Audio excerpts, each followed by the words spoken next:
ആദ്യം പോവുകയാണ് കാസർഗോഡേക്ക്. കാസർഗോഡ് 10 വയസ്സുകാരിയെ പീഡിപ്പിച്ച കേസിലെ പ്രതി അറസ്റ്റിലായി. കുടക് സ്വദേശി PA സലീം എന്ന സൽമാനാണ് അറസ്റ്റിലായത്. 1ാം ക്ലാസ് മജിസ്ട്രേറ്റ് കോടതിയിൽ സൽമാനെ ഇന്ന് ഹാജരാക്കും. മോഷണമായിരുന്നു ലക്ഷ്യമെന്ന് പ്രതി മൊഴി നൽകി.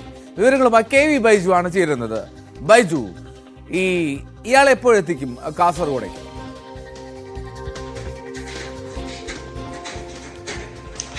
എൽദോ, നിലവിൽ ഇയാളിപ്പോൾ ഹോസ്ദുർഗ് പോലീസ് സ്റ്റേഷനിലാണുള്ളത്. ഇയാളെ ഇന്നലെ രാത്രി 9 മണിയോടുകൂടി തന്നെ കാഞ്ഞങ്ങാട്ടേക്ക് എത്തിച്ചു.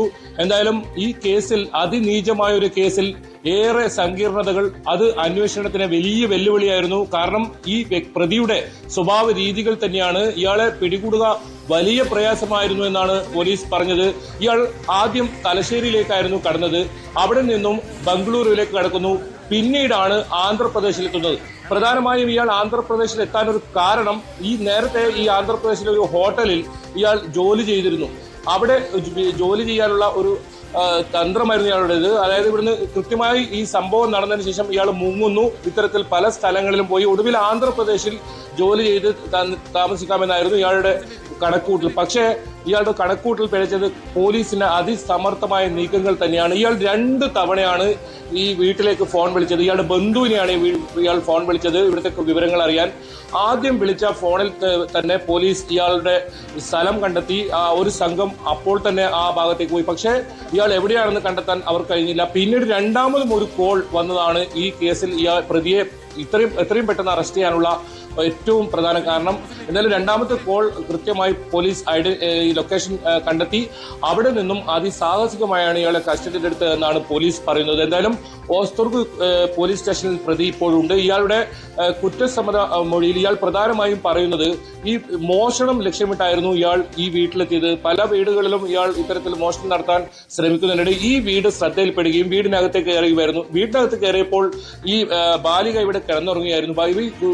ബാലികയുടെ കാതിലുള്ള കമ്മലായിരുന്നു ഇയാൾ ആദ്യം ലക്ഷ്യമിട്ടിരുന്നത്. അതിനുവേണ്ടി ഉറങ്ങിക്കിടക്കുന്ന ഈ പെൺകുട്ടിയെ ഇത്തരത്തിൽ പുറത്തേക്ക് കൊണ്ടുപോവുകയായിരുന്നു. ഈ കമ്മൽ ഊരിയെടുക്കുന്നതിനിടയിൽ കുട്ടി ഉണരുകയും കുട്ടി ബഹളം വെക്കാൻ തുടങ്ങിയപ്പോൾ കുട്ടിയെ കൊല്ലുമെന്ന് പറഞ്ഞ് ഭീഷണിപ്പെടുത്തുകയും പിന്നീട് ഇയാളുടെ മനസ്സ് മാറി ഇയാൾ ഈ കുട്ടിയെ ലൈംഗികമായി പീഡിപ്പിക്കുന്ന ഒരു സാഹചര്യമായിരുന്നു ഉണ്ടായിരുന്നത്. ഇതാണ് ഇയാളുടെ മൊഴി.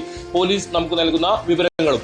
എന്തായാലും അതിക്രൂരമായ നീചമായ ഒരു പ്രവൃത്തി ചെയ്ത പ്രതി ഇപ്പോൾ ഇത്തരത്തിൽ പോലീസ് അറസ്റ്റ് രേഖപ്പെടുത്തിയിരിക്കുന്നു. ഇയാളെ ഇന്ന് ഹോസ്ദുർഗ് ജുഡീഷ്യൽ മജിസ്ട്രേറ്റ് കോടതിയിൽ ഹാജരാക്കും. പക്ഷേ അതിന് മുൻപ് തെളിവെടുപ്പ് ഉൾപ്പെടെയുള്ള കാര്യങ്ങൾ നടത്തേണ്ടതുണ്ട്. അത് ഇന്ന് ഉണ്ടാകുമോ എന്നത് നമുക്ക് 9 മണിക്ക് ശേഷം പറയാൻ പറ്റൂ. കാരണം പോലീസ് 2 തരത്തിലാണ് ആലോചിക്കുന്നത്. പ്രധാനമായും ഇന്ന് തെളിവെടുപ്പിന് കൊണ്ടുപോയാൽ ജനങ്ങളുടെ ഭാഗത്തു നിന്ന് വലിയ തോതിലുള്ള പ്രതിഷേധം ഉണ്ടാവും. അങ്ങനെയാണെങ്കിൽ ഇയാളെ കോടതിയിൽ ഹാജരാക്കി ഇയാളെ കസ്റ്റഡിയിൽ വാങ്ങിയതിനു ശേഷം പിന്നീട് തെളിവെടുപ്പ് നടത്താമെന്നാണ്. പക്ഷേ ഇന്ന് കൊണ്ടുപോകാനുള്ള സാധ്യതയുണ്ട്. കാസർഗോഡ് ജില്ലയിൽ കനത്ത മഴയാണ് കഴിഞ്ഞ കുറെ ദിവസങ്ങളിലായി. ഇന്നും നല്ല മഴയുണ്ട്. മഴയാണെങ്കിൽ ഇന്ന് ഈ തെളിവെടുപ്പ് ഉണ്ടാകുമോ എന്ന കാര്യത്തിൽ ഒരു വ്യക്തതയില്ല. അതേസമയം തന്നെ ഇയാളുടെ കമ്മൽ അത് കണ്ടെത്താൻ, അത് ഏത് ജ്വല്ലറിയിലാണ് ഇയാൾ വിൽപ്പന നടത്തിയതെന്ന് പോലീസ് കണ്ടെത്തിയിട്ടുണ്ട്. ആ ജ്വല്ലറിയിൽ ഇയാളെ കൊണ്ടുപോകുമെന്നും നമുക്ക് അറിയുന്നുണ്ട്. ആ കമ്മൽ അവിടെ നിന്നും കണ്ടെടുക്കേണ്ടത്. ഒപ്പം ഈ സംഭവം നടക്കുന്ന സമയത്ത് ഇയാൾ ധരിച്ച വസ്ത്രങ്ങൾ ഒരു സ്ഥലത്ത് ഉപയോഗിച്ചിട്ടുണ്ട്. അത് പോലീസിന് ഇന്ന് കണ്ടെടുക്കേണ്ടത്. ഇത്തരം കാര്യങ്ങൾക്ക് ശേഷം ഇയാളെ കോടതിയിൽ ഹാജരാക്കാനാണ് പോലീസ് ഇപ്പോൾ ആലോചനയുള്ളത്. ഇതിൽ തെളിവെടുപ്പ് കുട്ടിയുടെ വീട്ടിൽ കൊണ്ടുപോയുള്ള തെളിവെടുപ്പ് ഇന്നുണ്ടാകുമോ എന്നത് എന്തായാലും അതിൽ ഒരു വ്യക്തത ഇതുവരെ വന്നിട്ടില്ല. എന്തായാലും ഈ പ്രതിയുടെ മാതാവ് ഉൾപ്പെടെ ഇയാളെ കണ്ടെത്തുന്നതിന് പോലീസിനെ സഹായിച്ചു എന്നാണ് പറയുന്നത്. കൃത്യമായി വീട്ടുകാരെല്ലാം സഹകരിച്ചു. കാരണം ഇയാളുടെ ഏതെങ്കിലും തരത്തിൽ ഇയാൾ വീടുമായി ബന്ധപ്പെടുമെന്ന് പോലീസ് സംഘത്തിന് കൃത്യമായി അറിയാമായിരുന്നു. അതുകൊണ്ട് തന്നെ ഈ വീടുകളെല്ലാം നിരീക്ഷണത്തിലായിരുന്നു. ഈ ഭാര്യയെ ഇയാൾ ഒരു തവണ വിളിച്ചു. ഒരു ബന്ധുവിനെയാണ് പിന്നീട് വിളിക്കുന്നത്. ഇതിൽ ഏറ്റവും സങ്കീർണത നിറഞ്ഞത് ഇയാൾ ഒരു കാരണവശാലും ഇയാൾ ഫോൺ ഉപയോഗിക്കാറില്ല എന്നതാണ്. ഇയാൾ മറ്റുള്ളവരുടെ ഫോൺ വാങ്ങിയാണ് ഇത്തരത്തിൽ വിളിച്ചിരുന്നത്. അതും അന്വേഷണ സംഘത്തിന് വലിയ തലവേദനയായിരുന്നു. ഏതായാലും കൃത്യം നടന്ന് 10 ദിവസത്തിനകം തന്നെ പ്രതിയെ പിടികൂടാനായി എന്നത് പോലീസിനെ സംബന്ധിച്ചിടത്തോളം പ്രധാനപ്പെട്ട കാര്യം. ബൈജു, പോലീസിന്റെ അന്വേഷണ സംഘത്തിന്റെ ഇടപെടൽ അത് ഗംഭീരമായിരുന്നു. പ്രത്യേകിച്ചും ഈ ക്രൈം നടക്കുന്നു, അതിന് ദിവസങ്ങൾക്കുള്ളിൽ തന്നെ പ്രതിയെ കണ്ടെത്തി പിടികൂടി. അത് സംസ്ഥാനം വിട്ടുപോയ പ്രതിയാണ് വളരെ വേഗത്തിൽ എത്തിക്കുന്നത്. പല കേസുകളിലും ഇതുവരെയും പ്രതികളെ കിട്ടാത്ത സാഹചര്യം നിലനിൽക്കുമ്പോഴാണ് കാസർഗോഡ് ഈ ഹോസ്ദുർഗ് പോലീസിന്റെ ഈ ഗംഭീരമായിട്ടുള്ള ഒരു നീക്കം. എന്താണെങ്കിലും ഈ അന്വേഷണ സംഘത്തിന് അഭിനന്ദനം അർഹിക്കുന്നുണ്ട്. ഇനിയുള്ളത് എങ്ങനെ ഈ പൂർണ്ണമായും തെളിവുകൾ സഹിതം കോടതിയിൽ എത്തിക്കുക എന്നുള്ള കാര്യത്തിലാണ്. അപ്പോൾ ഈ അന്വേഷണത്തിന്റെ ഘട്ടം എങ്ങനെയായിരുന്നു ബൈജു? നേതൃത്വം നൽകിയത് ആരൊക്കെയായിരുന്നു?